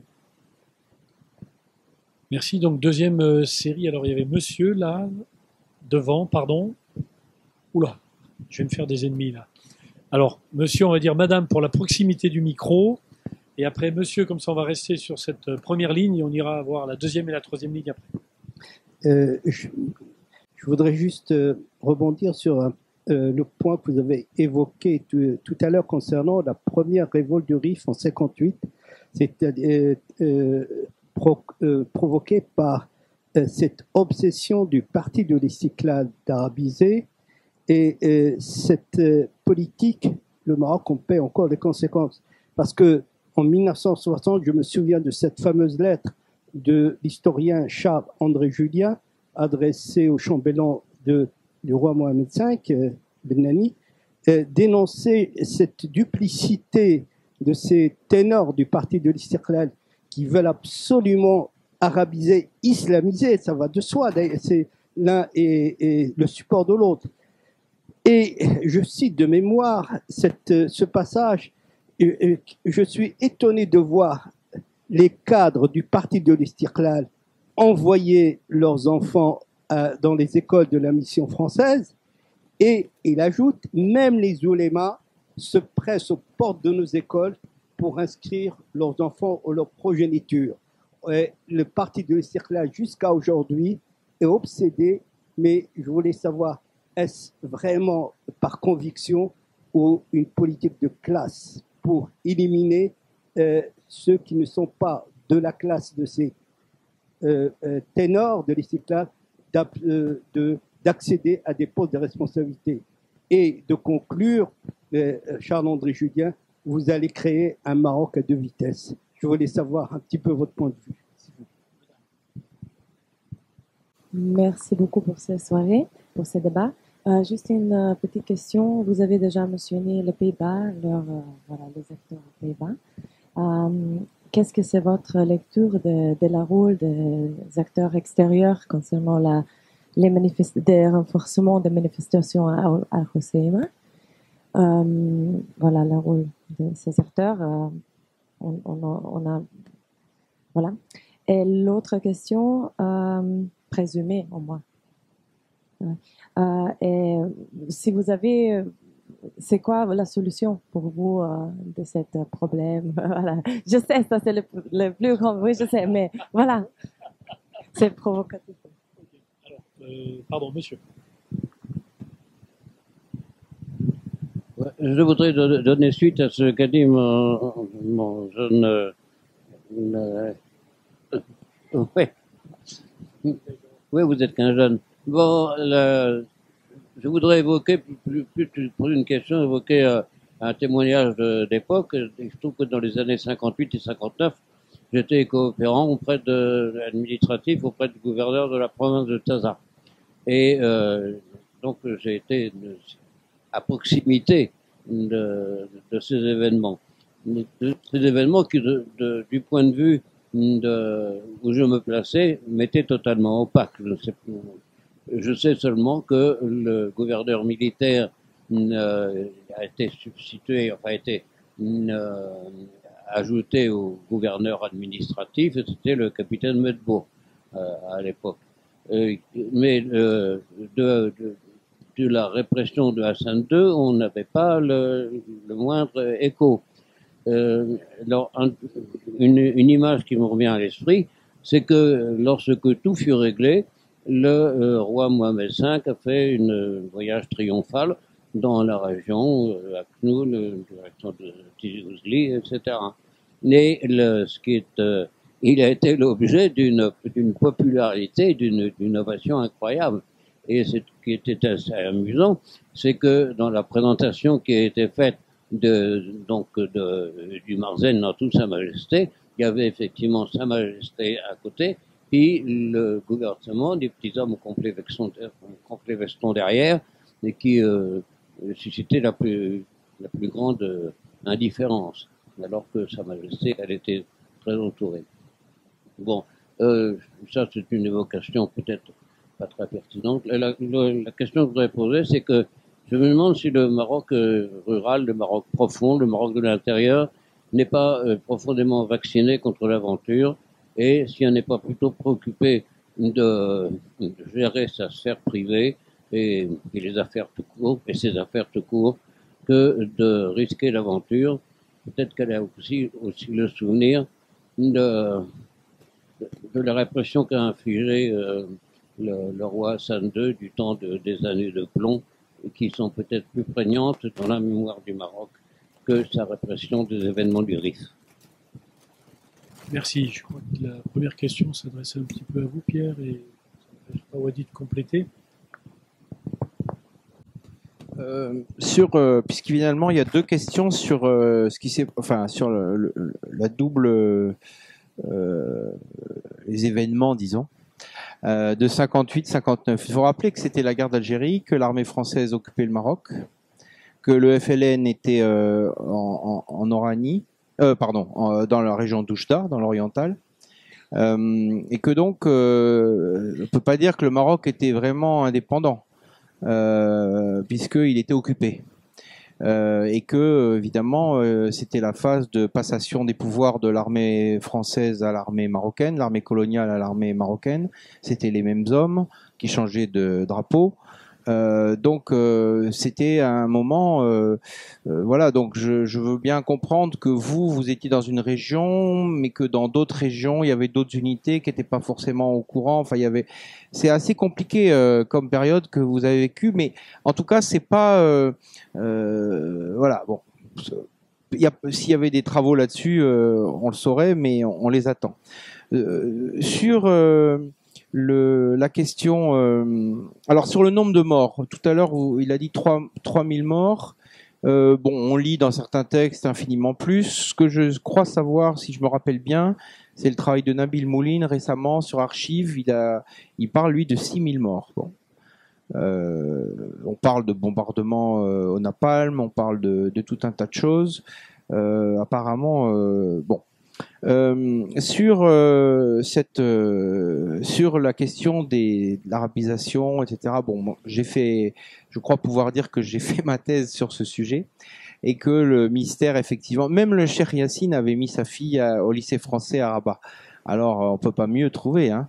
Bon, c'est pas un grand bourgeois de l'Istiqlal, mais bon, voilà, il y a effectivement un appareil d'État, en fait, qui a acquis une conscience jacobine, centralisatrice, qui veut imposer l'arabe à tout le monde et qui, lui, continue à gouverner en français. Bon, donc ça, c'est une histoire qui est aujourd'hui connue, qui est beaucoup plus connue que l'insurrection du Rif. Sur la sphère privée, je termine, parce que je laisse répondre sur les Pays-Bas. Sur la sphère privée, l'aventure, je dirais que les gens, en fait, pendant des décennies, sont partis. Voilà. Et je crois que les événements actuellement, on les comprend pas si on ne sait pas. Parce que dans les années 90, il y avait 200 000 passages de clandestins par an. La moitié était renvoyée par les Espagnols. Il y en avait quand même 100 000 qui passaient. Ça s'est arrêté net le jour du 11 septembre 2001. Pendant 3 mois, il n'y a pas eu une barque. Ça veut dire que les autorités, évidemment, soit elles laissent passer, soit elles laissent pas passer. Donc, il n'y a plus une barque parce qu'on s'est dit qu'est-ce qui se passe.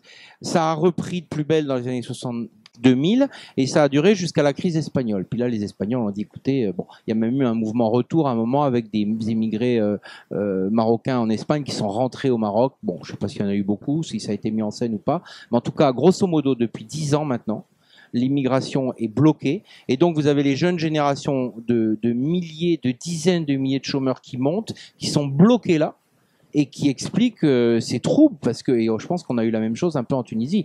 Hein, c'est-à-dire que l'effet cocotte-minute qui avait été contourné par l'immigration, cette fois-ci, il est nourri par le blocage de l'immigration. Même si les générations sont moins nombreuses, peut-être qu'il y a 15 ans, elles sont quand même assez nombreuses pour être totalement... Quand tout à l'heure on disait 20% de chômeurs, il faut savoir que les statistiques officielles du Maroc, quand on dit 20% de chômeurs, on compte ni les femmes ni les ruraux. Alors dans les régions rurales, on atteint probablement des taux de chômage de 80%. En tout cas considérable. Hein. Le chômage réel, parce que les paysans dans les régions rurales, ils sont très nombreux. Juste en donner le micro. Oui, vous l'avez évoqué, je voulais pas l'effleurer moi parce que je veux pas abuser du micro, mais le parallèle avec Gafsa, Kasserine, etc., on se le pose une question, et est-ce que je prononce toujours mal son nom, Kifri et le Bouazizi de la Tunisie, on a ces parallèles-là, et en même temps, on se demande si c'est pertinent de poser la question, mais en même temps, les situations économiques des deux régions, si on fait ce parallèle, ont quand même des ressemblances étonnantes en termes de crise sociale majeure. Question aux Pays-Bas notamment, parce que je crois que ça doit intriguer un petit peu, hein, quand même. Pourquoi ? Moi aussi, ça m'intrigue. Franchement, je ne saurais pas en fait répondre s'il y a un rôle des Pays-Bas. Voilà. Mais ce qui est intéressant d'évoquer, c'est la mobilisation en fait de la diaspora un petit peu partout en Europe, de l'Espagne, du sud d'Espagne jusqu'au Suède, je crois. Il y a plusieurs villes d'Espagne, Malaga, Madrid, Catalogne. Il y a de nombreuses mobilisations ici en France, à Montpellier, à Bordeaux, à Paris, aussi en Suisse, ainsi qu'en Belgique. Mais c'est vrai qu'il y a une forte communauté marocaine aux Pays-Bas. Et on trouve de grandes mobilisations en fait dans ce pays. pas une seule ville, mais à peu près, je pense qu'une dizaine de villes qui se mobilisent. Et c'est compréhensible quand on regarde le nombre de Rifaines et de Rifains qui sont sur place et qui sont très attachés en fait à cette région. Personnellement, quand je rentre pendant l'été, on voit beaucoup en fait ce qu'on appelle les plaques jaunes en fait, enfin, les gens qui viennent de la Hollande. Donc on voit très bien en fait le rôle que peuvent jouer ces gens dans la mobilisation en fait ici en Europe, sachant pourquoi je dis en fait que beaucoup de gens se mobilisent, même au sein même du RIF. Si vous voyez en fait, il y a une grande mobilisation en fait des Rifains et des Rifains. Contrairement par exemple au mouvement juin février, on trouve seulement une partie de gens qui se mobilisent, notamment on trouve notamment des militants et des militantes qui ont déjà connaissent déjà le terrain, mais dans le RIF en fait presque tout le monde descend. Dans une région, on a quelques milliers de personnes, on trouve des milliers de personnes qui sont dans la rue. Et donc on peut essayer d'imaginer en fait la mobilisation aussi dans des pays comme la Hollande où il y a une forte communauté rifaine. Après, je ne sais pas si j'ai répondu à votre question ou pas, mais on pourra y revenir plus en détail. Alors, la question de l'isolement rural, moi, je crois que aujourd'hui, il y a beaucoup de mobilisations. En fait, je pense que les mobilisations les plus fortes aujourd'hui au Maroc viennent du monde rural. Par exemple, à l'image du Rif, à l'image de Emeda, c'est une région qui se bat pour le droit à l'eau depuis maintenant 2011. Ils sont en grève depuis 2011. On peut évoquer aussi la région de Bouafa. C'est dans l'est du Maroc, qui a fait grève pendant des semaines et des semaines, et ils ne voulaient pas payer en fait l'électricité et l'eau à cause de la cherté des factures, et qui ont été réprimés ensuite, ainsi que beaucoup de militants ont été emprisonnés. Donc c'est vrai que aujourd'hui on remarque en fait la mobilisation dans le monde, dans les régions profondes du Maroc, mais le problème c'est que ça n'atteint pas beaucoup des grandes villes. Et c'est là en fait tout le problème aujourd'hui, parce que si on vous imaginez en fait une grande mobilisation dans le Rif arrive dans une ville comme Casablanca, donc c'est là où tout l'enjeu aujourd'hui. Comment? C'est l'enjeu surtout des forces militantes sur le terrain, et c'est mon souhait, parce que je suis avant tout militant, et donc c'est comment articuler en fait ou comment essayer de converger les luttes qui sont un peu petit peu partout au Maroc, parce qu'aujourd'hui le discours n'est pas seulement s'adresser à la classe ouvrière ou les paysans, mais aussi ce qu'on appelle les farrachas, les vendeurs ambulants. Il y a beaucoup de gens qui ne sont pas aujourd'hui pris dans le paramètre classique des militantes et des militants. Je ne sais pas ce que je vais rajouter. Voilà. Les plaques jaunes ont fait réagir. Les plaques jaunes, oui. Oui, je pense qu'il y a pour revenir aux Pays-Bas, à la Belgique, d'abord la quasi-totalité des Marocains et même des musulmans, si j'ose dire, en Belgique et aux Pays-Bas, à part quelques Turcs, sont originaires du Maroc et du Rif. Bon. Contrairement à la France, où ils sont noyés, entre guillemets, ou côtoient d'autres communautés, d'autres nationalités, etc., et où finalement, historiquement, la police marocaine, finalement, quand même, a ses aises en France. Je pense que en Belgique et aux Pays-Bas, ils se sont retrouvés face à la société belge et face à la société hollandaise.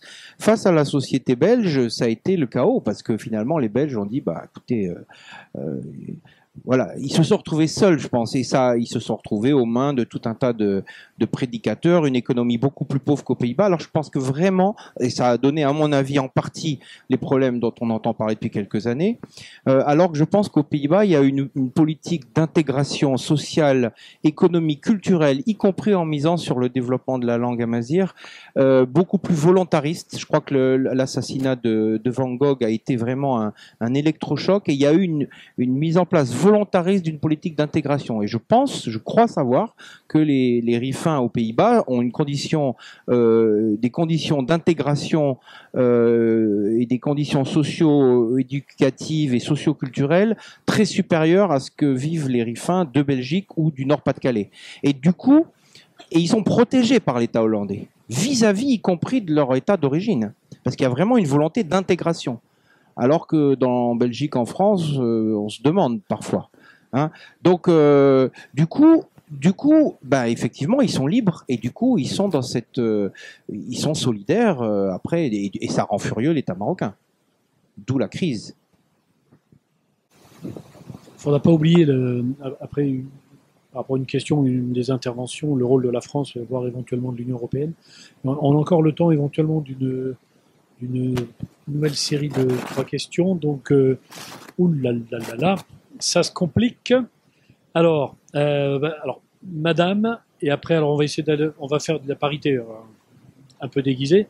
Madame, monsieur, et après, je vous propose, parce qu'il avait déjà levé la main tout à l'heure, monsieur un peu plus loin. Excusez-moi, hein, mais toujours un peu compliqué. Alors, ma question porte sur, Oui, ma question porte sur le problème du développement économique et donc social du Maroc.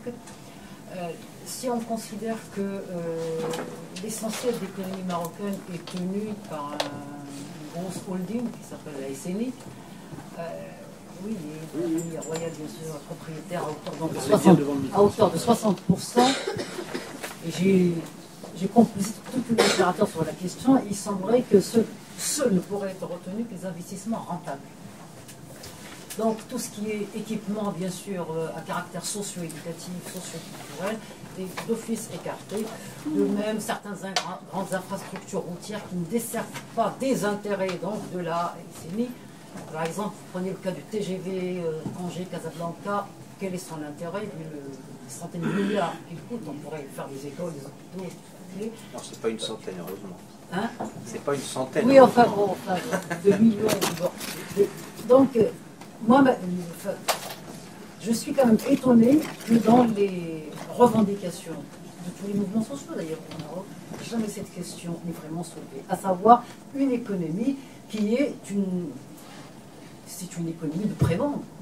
Disons les choses de façon, quoi. Une économie de pré-vente avec une espèce de monopole sur plusieurs secteurs qui empêchent l'émergence de la concurrence et donc l'amélioration du niveau de vie du pauvre. Parce que la concurrence, elle est quand même bienfaisante par certains côtés. Elle permet donc aux pauvres de gagner en pouvoir d'achat. Or là, rien de tel, quoi. Et quand une affaire privée prospère, se développe, très souvent, il y a une OPA qui est lancée dessus pour éviter à ce que nous concurrence des activités existantes, quoi. Voilà, donc... Je crois qu'on a compris ce que vous voulez dire. Est-ce que vous pouvez passer le micro voilà, monsieur derrière. Bonsoir et avant tout, merci pour cette conférence. Moi, je voudrais revenir sur un point que vous avez évoqué, monsieur Vermeuren. Oui, pardon. Alors, je voudrais revenir sur un point que vous avez évoqué, monsieur Vermeuren, notamment sur la décentralisation. Alors, Hassan II avait beaucoup parlé lors de ses interventions du fait de la décentralisation, peut-être sous le modèle des Länder allemands, mais avec la garantie, d'une allégeance au pouvoir. Et ce point-là, enfin, même après, avec la nouvelle constitution de 2011, qui consacre son principe dans son article 1er, on voit que ça reste quand même un projet assez fragile, voire je ne dirais pas inexistant, mais fragile. Et donc, je voulais savoir d'abord, et qui ne manque pas de revenir dans les derniers plans d'action, enfin des derniers gouvernements, je voulais savoir, est-ce que vous considérez qu'une telle décentralisation serait peut-être la solution pour un développement économique plus pro, peut-être, et donc de la région du Rif, bien entendu, et si, avec toutes les distorsions peut-être sociales, économiques et politiques que vous avez évoquées, est-ce que avant tout, cette décentralisation est possible? Troisième derrière, là-bas, et après... réponse, on aura le temps encore d'y revenir. Monsieur, allez-y. Oui, bonsoir et merci. J'avais deux questions. La première, elle concerne l'emprisonnement politique des, des acteurs du mouvement. Voilà, est-ce que vous pourriez dresser un état des lieux un petit peu de l'emprisonnement politique, de voilà, le nombre, la sévérité des peines et des perspectives qu'il peut avoir pour l'avenir? Et une deuxième question qui concerne donc les leaders actuels. Comment s'articule le leadership maintenant du mouvement? À travers quelles associations? Voilà. Merci. Oui. Droit de l'homme. On dit droit humain. Alors, concernant la question des prisonniers politiques aujourd'hui, c'est difficile d'avoir un chiffre exact parce que, en fait, on emprisonne aujourd'hui, on libère en demain, mais on peut donner environ 400 prisonniers politiques au Maroc. Et ça, ce n'est jamais arrivé dans l'histoire du Maroc post-colonial. Même pendant les années de Plomb, on n'a pas vu un nombre assez élevé en assez peu de temps. En 10 mois, 400 prisonniers politiques. Même pendant le 20 février, je pense on dénombre à peu près 300 prisonnières et prisonniers politiques en 3 ans. Les peines vont de 6 mois jusqu'à 20 ans de prison. Un jeune activiste de 19 ans a été condamné à 20 ans de prison. Je vous laisse imaginer comment ce jeune va évoluer au sein des prisons et qu'est-ce que ça va donner. Et le problème, c'est que les prisonniers qui sont à Okasha, à Casablanca, on ne sait même pas en fait ce qu'ils attendent. Parce que là, on a des accusations très lourdes. On a atteinte à la sécurité d'État, terrorisme, servir des agendas étrangers pour déstabiliser le pays. Et ces militants, aujourd'hui, mènent des grèves de la faim, y compris des journalistes qui couvraient les événements du RIF. Notamment, j'ai donné l'exemple de Rabi Al-Ablaq, qui est à son 23e jour de grève de la faim, et Hamid Al-Madawi, qui est condamné à 1 an de prison pour avoir appelé publiquement à une manifestation non autorisée. Bon. Alors, la question du leadership, c'est vrai que depuis la question de la mosquée, la police en fait a rappelé tous les leaders, toutes les têtes du leader. Aujourd'hui, c'est vrai que le mouvement se trouve sans leader. Mais là aussi, ça pose une question. Est-ce que au début du mouvement RIFIN, c'est vrai qu'on avait des assemblées générales, etc. Mais après, les décisions sont surtout centrées sur les leaders. Peut-être c'est l'un des points qu'il faudrait discuter en fait dans le futur. Est-ce que c'est pertinent que ce mouvement en fait se base sur un nombre, une dizaine de personnes? Alors qu'au début, c'était plus vertical. On a des assemblées générales où tout le monde décide. On a des commissions en fait qui travaillent sur beaucoup de choses. Aujourd'hui, on n'a pas de leader. On a beaucoup de jeunes qui sont dans la rue. Et moi-même, j'ai vu des enlèvements dans la rue. Je sortais de chez moi. Je vois deux estafettes et trois jeunes, je pense 15 ans, 16 ans, 17 ans, parce qu'il y a aussi des mineurs. Il y a un jeune mineur de 14 ans qui a été condamné, si je me souviens bien, à 6 mois de prison. À 3 ans. 13 ans. 13 ans, voilà. À 6 mois de prison. Donc voilà, en ce qui concerne la question des prisonniers politiques, je laisse Pierre pour les questions économiques, si on peut appeler ça comme ça. Non, mais c'est des choses très très compliquées, que ce soit l'économie marocaine ou la décentralisation. Bon, ce que je dirais, c'est que les deux questions se rejoignent finalement. La question de la décentralisation, ça voudrait dire que l'État central accepte des contre-pouvoirs. Or, dans un régime autoritaire, par définition, il n'y a pas de contre-pouvoir. Voilà. Donc, la question de la démocratisation est connexe avec la question de la décentralisation. Sur la question économique aussi, au fond, parce que, bon, on a un modèle économique, il faut le dire, qui est toujours à la ligne de flottaison, parce que le Maroc n'a pas de pétrole, n'a pas de ressources très importantes. Or, il faut quand même il faut nourrir chaque jour 40 millions de personnes. Il faut payer je ne sais combien de fonctionnaires.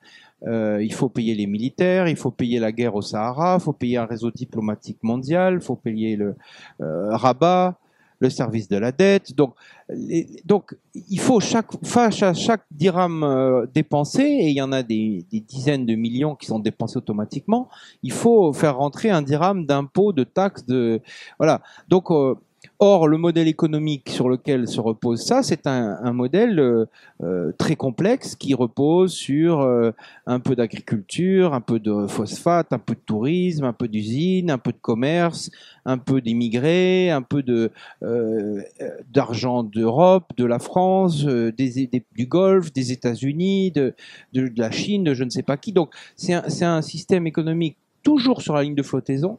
Parce que vraiment, bon, c'est très différent de l'Algérie de ce point de vue-là. Mais malgré tout, on a comme en Algérie ou comme en Tunisie, une économie qui est totalement duale, quoi. On est resté sur le modèle lyotéen du Maroc utile et du Maroc inutile. Et là, on parle du Maroc inutile. Et le Maroc inutile n'intéresse pas les décideurs parce que il coûte cher. Et, finalement, c'est l'immigration qui a permis de tenir. Il n'y aurait pas 7 millions de Marocains ou leurs descendants en Europe, le système aurait implosé. Mais l'émigration a permis de faire partir non seulement les excités, entre guillemets, si vous permettez l'expression, les plus excités ou les plus agités. Je me place du point de vue de l'État central. Politique, hein, au début de la guerre au Moyen-Orient, comme par hasard, les djihadistes les plus excités sont partis sans problème. Bon. Et puis finalement... l'immigration de masse des régions rurales, que ce soit le Souss, l'Oriental, le Rif, le Moyen Atlas, a permis de décongestionner ces régions. Et c'est maintenant que cette immigration est bloquée, on revient à la situation chaotique dans laquelle on est. Parce que les villes se développent, c'est incontestable, elles se développent vite, d'une certaine manière, c'est vraiment des pays en développement, mais les campagnes sont en sous-développement chronique. Et elles se développent vite, les villes, mais elles ne peuvent pas absorber tout le surcroît de population. Il y a toujours presque 40% de la population et peut-être la moitié de la jeunesse, plus ou moins, dans ces régions pauvres. Et du coup, voilà, elles sont bloquées là. Et du coup, d'où l'explication de la contestation qui naît dans les régions rurales. On a eu ça en Algérie, exactement pareil. En Kabylie, au Mzab, etc., etc. Et en Tunisie, on le disait. Donc, c'est vraiment à la fois un phénomène politique-social, mais effectivement, c'est la SNI. Il faut pas. Je suis pas un défenseur de la SNI, je vous rassure, mais en tout cas, elle n'est pas elle est une des pièces du puzzle. Voilà, hein, c'est pas non plus toute l'économie, c'est une petite partie de l'économie financière, mais cette économie financière, elle est tournée vers l'étranger parce qu'il faut faire rentrer du cash, et c'est pas le RIF qui fait rentrer du cash. Enfin, ou alors c'est autre chose. Un petit complément. Oui, en fait, juste en plus d'immigration, en fait, qui fait survivre cette région. Il ne faut pas aussi oublier que le secteur informel totalise entre 15 et 25% son estimation du PIB. Ces secteurs, par exemple, c'est ce qui fait vivre, par exemple, la région du Rif, parce qu'on a la force totale d'industrie. Donc ce secteur permet aussi à l'État d'acheter la paix sociale, parce que développer une économie formelle requiert des règles de droit, de séparation du pouvoir et une justice indépendante pour fonctionner, qui ne peut pas fonctionner dans un système de rente et de prédation économique. Quelqu'un parlait de solutions, je ne sais pas si à la fois nous sommes habilités, mais Bon, ce que l'on peut essayer de dire, c'est que par exemple, quand monsieur vous parliez de coopération décentralisée, il y a des mécanismes de coopération décentralisée qui existent entre la France et le Maroc, comme avec beaucoup de pays. Alors, je ne sais, ce n'est pas la solution, ce n'est jamais la solution, mais il y a quand même des tentatives. Quand je pense à l'oriental, par exemple, qui est, je ne sais pas si on peut dire la région déshéritée des déshérités, mais il y a quand même des mécanismes qui essayent de mettre en place des partenariats à caractère économique qui dépassent le simple stade du jumelage, avec plus ou moins de réussite, et d'ailleurs souvent sur des coûts qui sont plutôt raisonnables. Alors, il y a aussi ce que nous essayons de faire modestement dans les réseaux associatifs, aussi d'accompagner le développement d'une vie associative marocaine où il y a énormément de jeunes qui ont envie de se prendre en charge. On le constate fréquemment. Il y a notamment des conseils de jeunes qui ont été instaurés dans une quarantaine de communes ou de régions, où il y a cette tentative d'avoir l'expression d'une citoyenneté qui est encore un peu sous contrôle, mais où il y a quand même des initiatives qui se prennent, et des jeunes qui n'ont pas pour seul horizon de partir, qui ont envie sans reprendre forcément l'expression, de vivre et travailler au pays, comme on le disait dans d'autres régions il y a une quarantaine d'années. Il y a quand même un tissu associatif, il y a quand même des jeunes très engagés qui ont envie de faire quelque chose. Alors, en vous écoutant aussi, je me posais la question, je me permets ça, puis j'arrêterai, c'est que dans d'autres régions du Maroc, il y a aussi des migrants, des immigrés d'une autre génération, souvent syndiqués, qui sont repartis au Maroc et plutôt dans le sud, pour essayer aussi de participer au développement de leur pays et de leur région principalement. C'est pas des phénomènes que l'on ressent dans le Rif, alors que ça pourrait paraître paradoxal puisqu'il y a eu cette forte migration. Alors c'est vrai que je me souviens avoir traversé cette région, et notamment par rapport au système éducatif que vous avez évoqué l'un et l'autre, j'avais été consterné par l'état du réseau éducatif, si on peut l'appeler comme ça, du réseau des écoles, et notamment un peu dans les hauteurs, autour de Chefchaouen, etc. Toute cette région-là, quand on redescend sur l'Arrache, le désert éducatif qu'on pouvait rencontrer, je crains que ça n'ait pas beaucoup changé ces derniers temps, mais on sent quand même cette aspiration d'une jeunesse qui a envie de faire quelque chose. Et comment vous ressentez ça l'un et l'autre? Est-ce que vous pensez qu'il y a, j'ai presque envie de dire, si on pouvait terminer par une petite note d'espoir cette soirée, ça ferait du bien, parce que la situation est complexe et un peu sinistre, et c'est vrai que se motiver avec une petite dose d'espoir, ça serait pas mal d'essayer de trouver un petit quelque chose qui nous fasse sortir un peu moins avec la sinistrose de cet truc qui est tout simplement le reflet de la réalité locale aussi. Hein. Wadi, brièvement, en fait, personnellement, j'ai pas non plus la solution magique, mais ce que l'histoire moderne du Maroc nous a montré, en fait, c'est que toute solution émanant des institutions n'est pas possible aujourd'hui.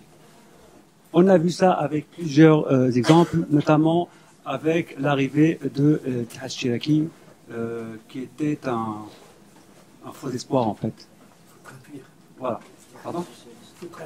Oui, c'est ce que oui, les forces Union socialiste et Union populaire. socialiste et populaire.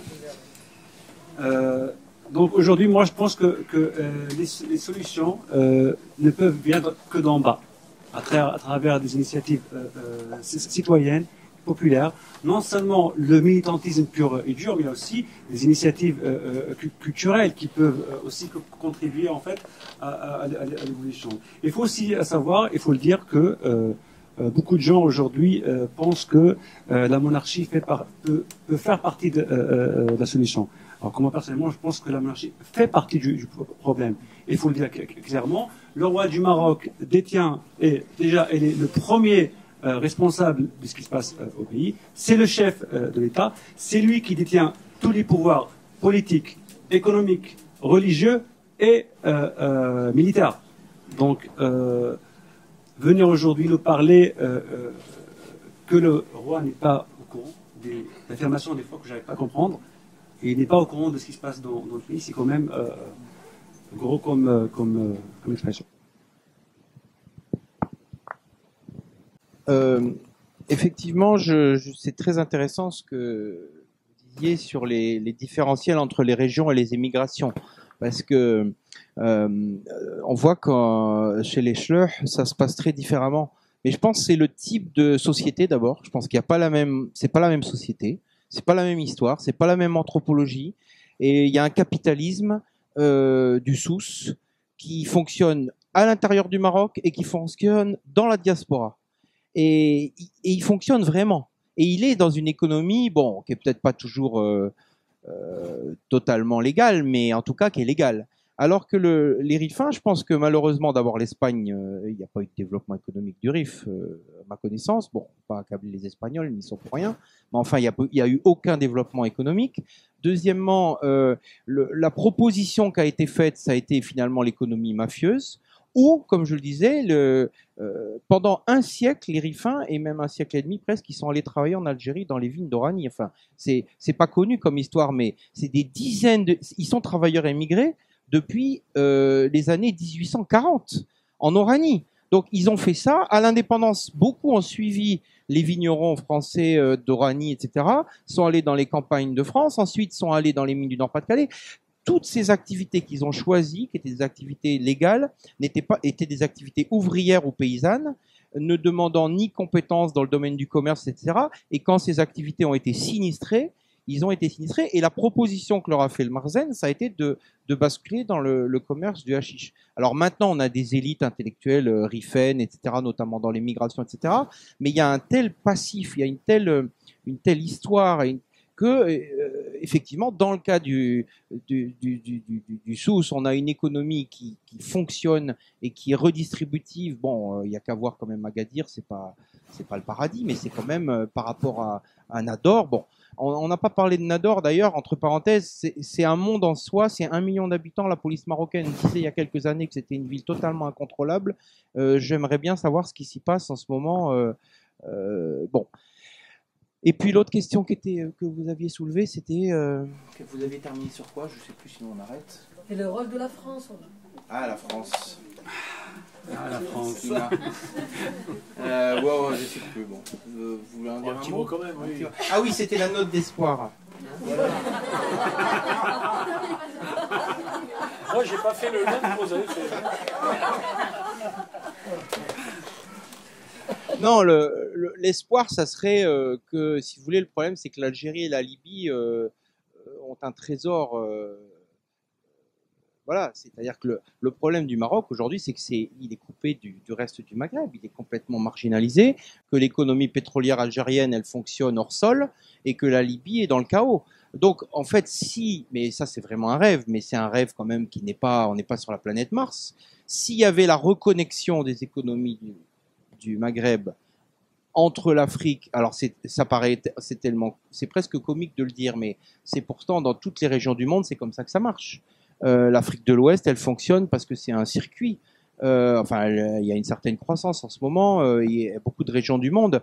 C'est quand même la seule région du monde où il n'y a pas de guerre, contrairement au Moyen-Orient, où on est resté dans des économies figées, sur des modèles économiques archaïques et en plus des économies isolées qui fonctionnent uniquement dans le sens nord-sud. Donc ils exportent des matières premières que, en l'occurrence, le Maroc n'a pas, et ils importent des biens industriels. Donc le modèle est fou. Or, il y a une base, il y a 100 millions de Maghrébins et ils pourraient faire une économie. C'est là que le conflit du Sahara est proprement diabolique parce qu'il bloque tout espoir. C'est-à-dire, il bloque pas seulement l'économie, il bloque tout espoir de développement. Et pour moi, la solution, enfin, elle est dans les mains des Maghrébins parce que pour le coup, la France, après avoir essayé de doter le Maroc du Sahara par tous les moyens, je pense qu'elle a, comme tous les pays européens, jeté totalement l'éponge en disant, bah, écoutez, c'est votre problème après tout.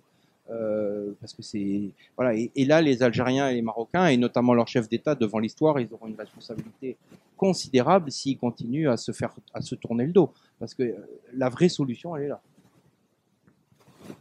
En parlant d'espoir, en vous écoutant, j'avais pas forcément pensé à l'union du Maghreb arabe, mais après tout, pourquoi pas. Pour revenir exactement au Maroc. Alors si vous dites l'union du Maghreb arabe, vous allez avoir des problèmes. Oui, mais à dessein. Non, justement, il faut absolument corriger. Alors, après, je crois que il y aura peut-être deux dernières questions.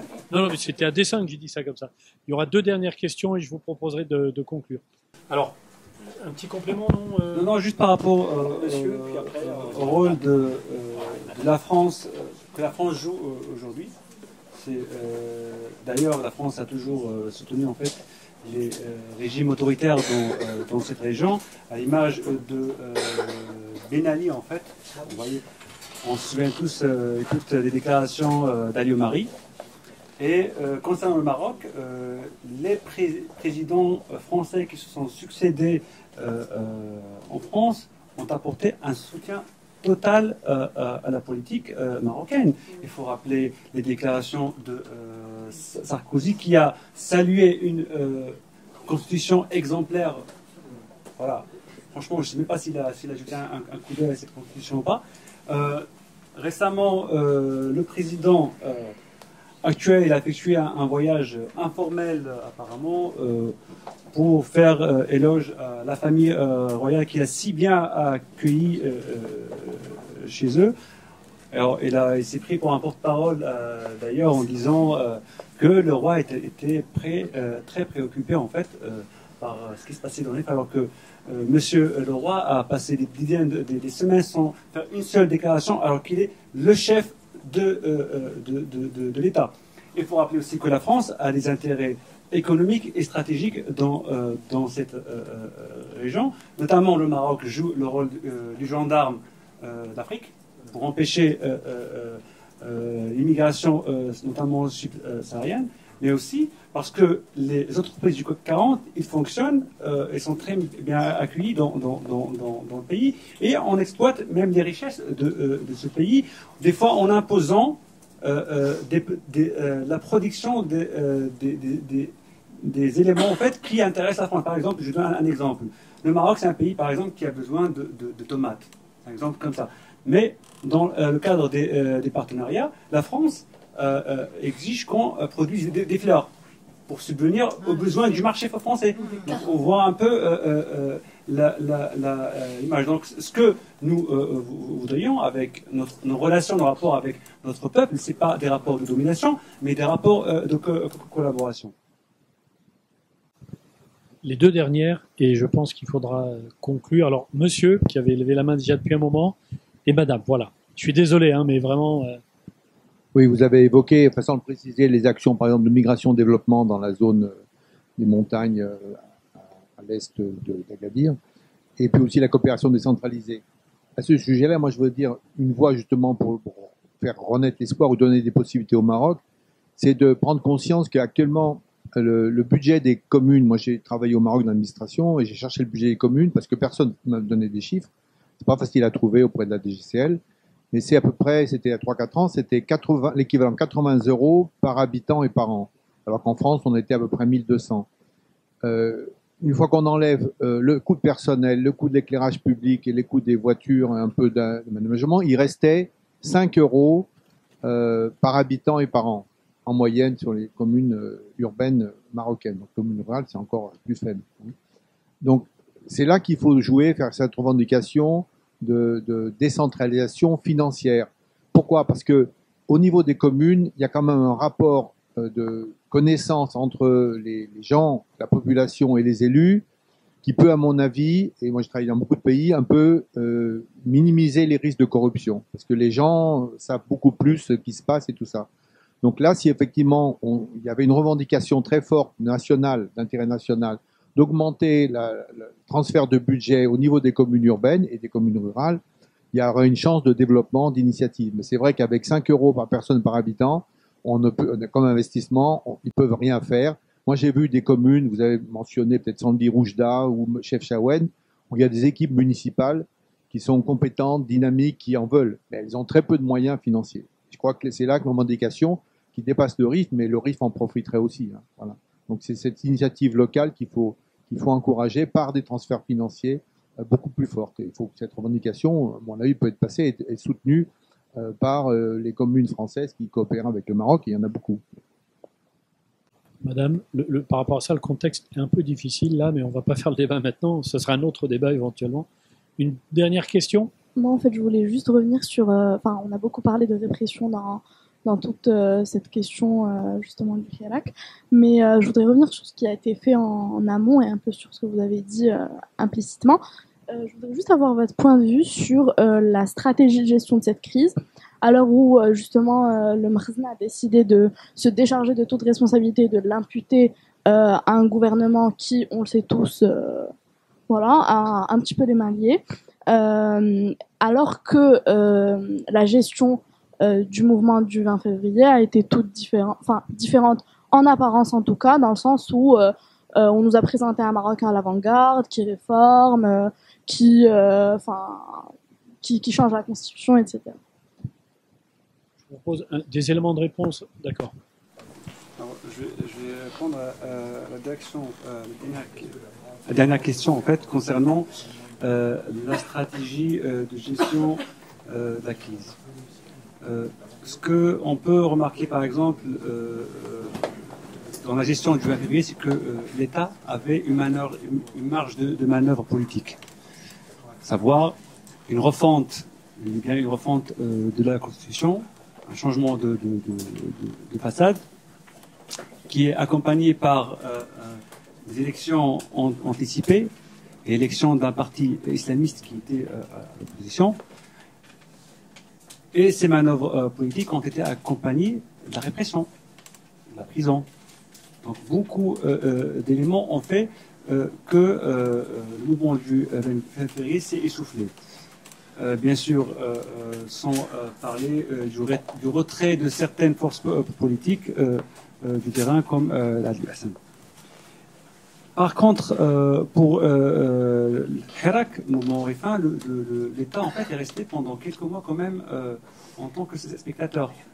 Il regardait en fait ce qui se passe réellement le terrain, parce qu'il y a des gens qui sont là derrière en train de calculer quelle stratégie aborder contre un mouvement qui mobilise toute la région.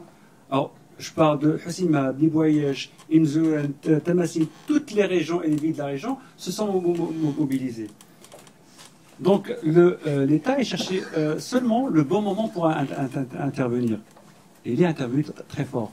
Parce que 400 prisonniers politiques, bon, j'ai dit en fait en 10 mois, mais la prison a commencé depuis le mois de mai.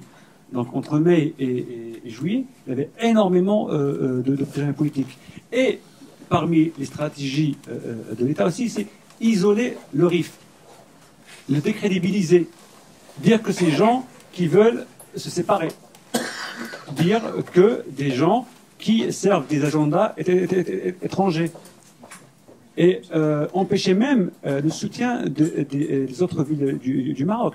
Par exemple, je cite justement l'exemple de la grande manif du 20 juillet, qui a été d'ailleurs, je pense qu'il y avait plus de militaires que de citoyennes et citoyens sur place. C'est incroyable. Là, seulement pour avoir accès à la ville, c'est horrible. Les gens qui venaient d'extérieur, ils subissaient des barrages et des barrages avant d'arriver à la ville. Par exemple, celles et ceux qui ont de la chance, ils peuvent accéder à la ville, mais difficilement. Celles qui ont une voiture. Mais les gens qui viennent en taxi, qui est le cas de la plupart des Marocains et des Marocains, en fait, ne peuvent même pas accéder. Moi, je voyais des taxis se vider des gens pour faire demi-tour. Donc, cette politique d'isolement, d'ailleurs, pour accéder à la ville, mais aussi pour réprimer toute initiative de soutien. Alors, il y a quelque chose, c'est mon avis personnel, je pense que le RIF n'avait pas besoin de soutien. Le RIF avait besoin que d'autres villes se mobilisent dans leur ville pour fragiliser aussi l'État. Et c'est à mon avis, c'est l'un des erreurs en fait que nous avons produit, mais grâce à la lutte et l'expérience, je pense que dans le futur, on pourra faire mieux. Je vous propose que ce soit le mot de conclusion. Dans le futur, on pourra faire mieux. C'est un peu bateau, mais après tout, c'est une petite heure d'espoir. Merci Pierre, merci Wadi, et bonne soirée à vous tous. Et merci Ali Remo pour l'organisation de cette soirée.